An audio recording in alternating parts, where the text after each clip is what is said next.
Alcatraz, a mystique around its history and future, once considered the most notorious federal prison in America.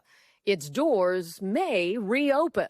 This is a terrific facility, needs a lot of work. Today, the Attorney General and Interior Secretary, who oversees Alcatraz as part of the National Park System, toured the site as part of the president's call for restoring its function as a working prison. Welcome to the Rock.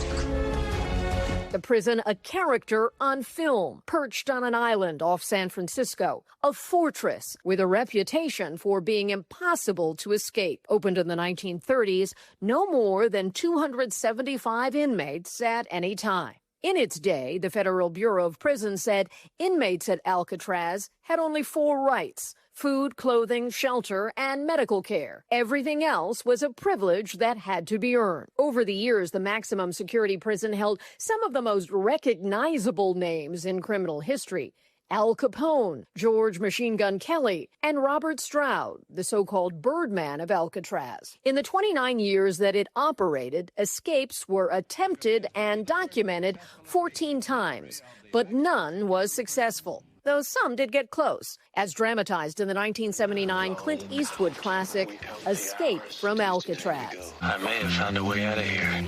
Officially, the government stance is that anyone who got off the island drowned, though bodies were never found. But maintaining Alcatraz was especially expensive, so in 1963, it closed, at least as a prison. 10 years later, the once terrifying fortress became a tourist destination run by the National Park Service. Big house of B-movies, now a very popular tourist spot. Now attracting more than 1 million global visitors each year, at times the backdrop for private events. It was the first nighttime party on Alcatraz, but probably not the last. But President Trump sees a different purpose: a return to criminal detention. It's a symbol of law and order. However, significant and costly renovations would be required. And there's still the issue that all supplies to run a prison would need to be shipped to the island. San Francisco officials dismiss the idea. There's no realistic plan to make Alcatraz reopen. And Speaker Emerita Nancy Pelosi called the plan, quote, the Trump administration's stupidest initiative yet. It's just a waste. It's silly. It's foolish. But the Federal Bureau of Prisons said this spring they're working on it. We absolutely think we can get it done. We've got engineering teams out there now that are doing some assessments. As top Trump officials tour the site, the president's idea is, for the moment, just doing time.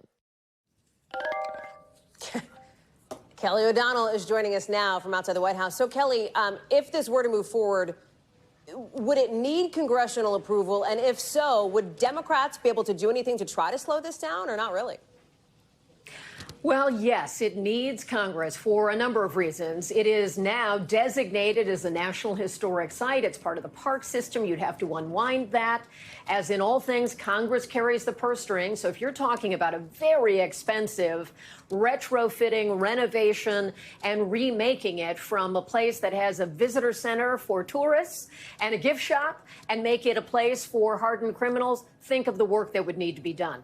And so that would mean appropriating funds by Congress.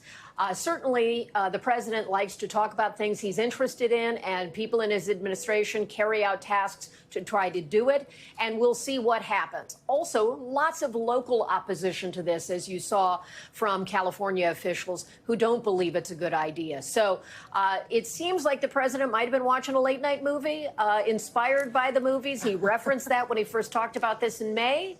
And today, you had 2 cabinet officials there to see it for themselves. We thank you for watching, and remember, stay updated on breaking news and top stories on the NBC News app or watch live on our YouTube channel.